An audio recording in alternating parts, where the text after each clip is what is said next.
जो अति सिमटी रहे सुख मन में, ताको पड़े जनाई हो।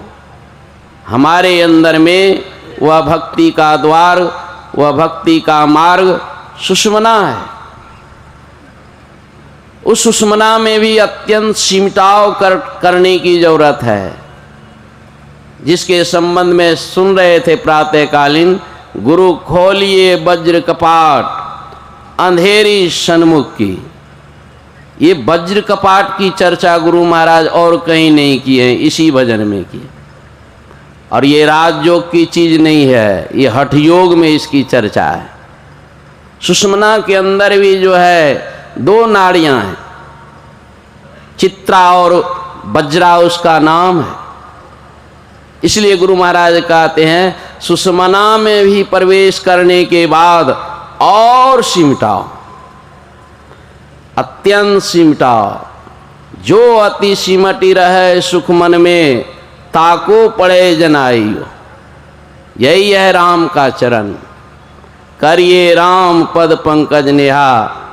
ये नहीं कि त्रेता युग में भगवान राम आए थे, राजा दशरथ के पुत्र, उनके चरणों में प्रेम करने से जो है आपका काम बन जाएगा, ऐसी बात नहीं। क्योंकि उनके चरण में भी फैलाव है, मोटाई है।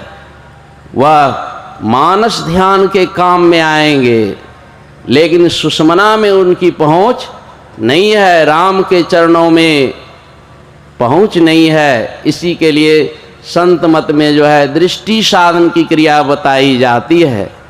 मोटी साधना, स्थूल साधना, मानस जप है, मानस ध्यान है। भजन भेद में ये दृष्टि साधन की क्रिया जो सूक्ष्म क्रिया है वह भी बताई जाती है। जो बड़भागी होते हैं वे समझ लेते हैं। बड़भागी कौन? जो पहले शिक्षा लेते हैं और बाद में दीक्षा लेते हैं। गुरु महाराज की एक पुस्तक है ईश्वर स्वरूप और उसकी प्राप्ति। उसके प्रथम प्रवचन को आप पढ़ करके देखिए। पहले शिक्षा, तब बाद में दीक्षा। बिना शिक्षा लिए यदि कोई दीक्षा लेते हैं वो गलती करते, ऐसा लिख दिया। जो दिलवाते हैं वो भी गलती करते, क्योंकि दीक्षित तो हो गए लेकिन 20 वर्ष हो गया, कुछ समझा नहीं। इसलिए लोगों को पहले सत्संग सुनाइए, समझाइए, सुनो, समझो, संत वाणी करो आपन हित जानी। पहले बहुत लंबे काल तक सुनना पड़ता है, फिर जो है समझने के अंदर, जिनके अंदर में लख है वे धीरे धीरे समझ जाते हैं और फिर उनको पता मिल जाता है, तो फिर कहीं वे बाहर भटकते नहीं हैं, दिन रात अपने लक्ष्य में लगे रहते।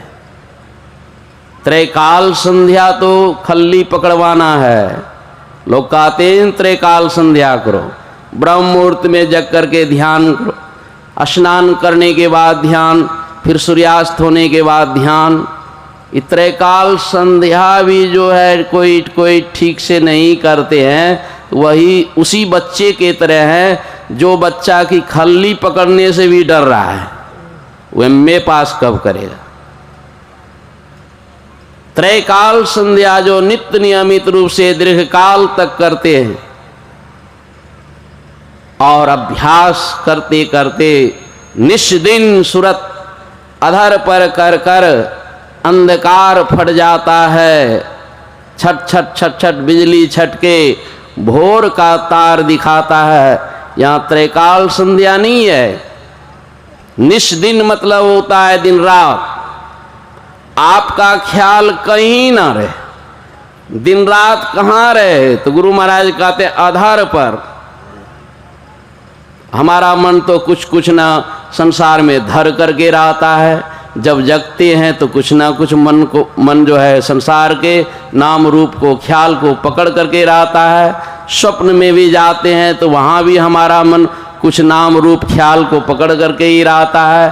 तो जहाँ ख्याल, किसी तरह का ख्याल संसार का है, वह है धर। अधर क्या हुआ? जहां संसार का कोई ख्याल नहीं, उसी का नाम है अधर।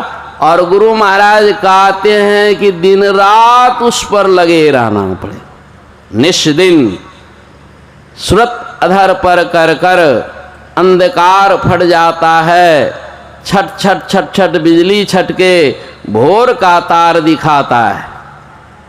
यही है राम जी का चरण। बाहर में राम जी का चरण नहीं है। इसलिए गुरु महाराज कहते हैं निज तन में खोज सज्जन, बाहर ना खोजना, अपने ही घट में हरि हैं, अपने में खोजना। कैसे खोजेंगे?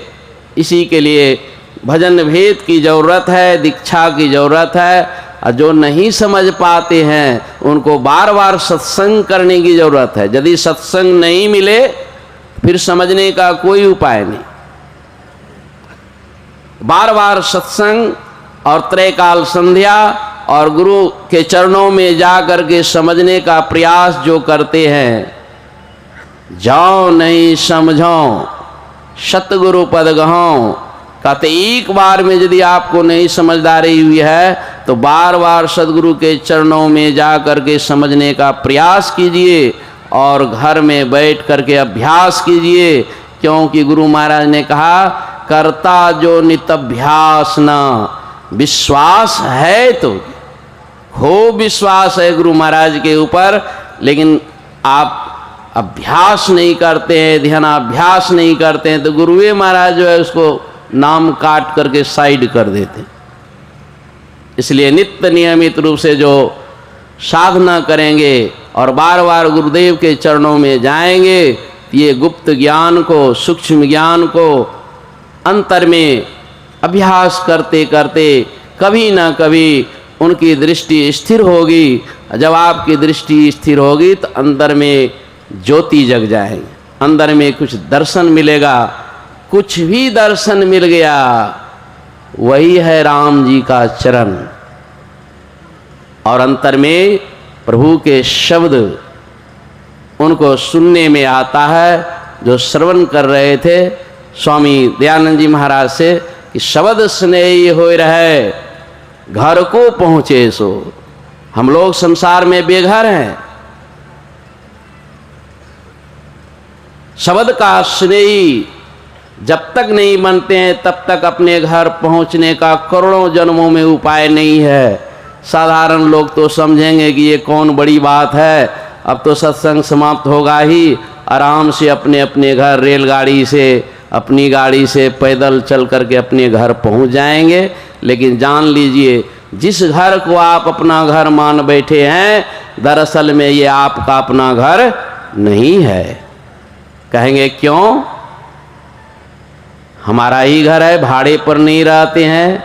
लेकिन सावधान हो जाइए, आपका घर नहीं है। कहेंगे क्यों? तो देखिए कि आपके घर में कोई टेंशन है, कोई समस्या है, कोई दुख है, दैहिक दुख, दैविक दुख, भौतिक दुख, जन्म का दुख, मृत्यु का दुख, किसी तरह का दुख भी है आपके घर में। कहिएगा सब तरह का दुख हमारे घर में है। तो जहां सावधान, ये आपका घर नहीं है। शुद्धि करहो प्यारे आपन देश के, जहां क्लेश कछु नाहि। आपका घर तो वह है जहां दुख का कोई नामो निशान नहीं है। ना दैहिक दुख है, ना दैविक दुख है, ना भौतिक दुख है, ना जन्म का दुख है, ना मृत्यु का दुख है। वही आपका देश है, लेकिन उसका ख्याल मुझे नहीं है। इसी ख्याल को पाने के लिए जो है हमें सत्संग में आना पड़ता है, गुरु से युक्ति सीखना पड़ता है, फिर साधन करके जो है अपने अंतर में दृष्टि को स्थिर करनी पड़ती है। तब जा करके आपको वह शब्द मिलेगा। शब्द बिना श्रुति आंधरी, कहो कहाँ को जाए, द्वार न पावे शब्द का, फिर भटका खाए। कहते हैं आपको यदि शब्द नहीं मिला तो समझिए कि आप अंधे बने हुए हैं, आपको भटकना ही पड़ेगा। इसीलिए साधो भाई शब्द साधना की जाए, यही शब्द से प्रकट भय सब, सोई शब्द गही ली जाए। साधो भाई शब्द साधना कीजिए। इस संत मत में मुख्य साधना जो है शब्द साधना ही है। लेकिन चंचल मन, फैले हुए मन को वो शब्द सुनने में आता नहीं, बल्कि उनके अंदर में निरंतर दिन रात हर एक इंसान के अंदर में वह शब्द हो रहा है। लेकिन मन की चंचलता के कारण कभी जीवन में उस शब्द को नहीं सुन पाते हैं, शरीर छूट जाता है और संसार में हम भटक जाते हैं। इसी भटकने से बचने के लिए संतों और भगवंतों का अवतार हुआ। तो यहाँ इस नौतन ग्राम में इतने बड़े संत का अवतार हुआ, सब कोई अपने दिल से कबूल करते हैं। संत साई स्वामी जी महाराज अद्भुत संत थे। उनके जोड़ का संत होना अपने नजरों से तो जीवन में किसी ने नहीं देखा। ऐसे संतों के जन्म शताब्दी के अवसर पर यह आयोजन हो रहा है, यह गौरव की बात है। संत साई स्वामी जी महाराज अपने समाज, अपने गांव, अपने परिवार से कोई मतलब नहीं रखा। कितने बैरागी थे, और ये बैरागी को भी जो उत्पन्न किए हैं मंच पर जो देख रहे हैं ना, उन्होंने ही इतने बैरागी को उत्पन्न भी किया। एक बैरागी हुए तो इतने बैरागी उत्पन्न कर दिए। इतना ही नहीं है, ऐसे दोगुना चौगुना है वो नहीं किया, अभी खबर भी नहीं मिला है। संत साई स्वामी बड़े त्यागी थे, इसलिए आज इतने त्यागी महात्मा इस मंच पर बैठे हुए हैं, और उनके पीछे सभी के सभी महात्मा अपने आप को कुर्बान देने के लिए तैयार हैं। तो इन्हीं शब्दों के साथ अपने वाणी को विराम देता हूँ। बोलिए श्री सद्गुरु महाराज की।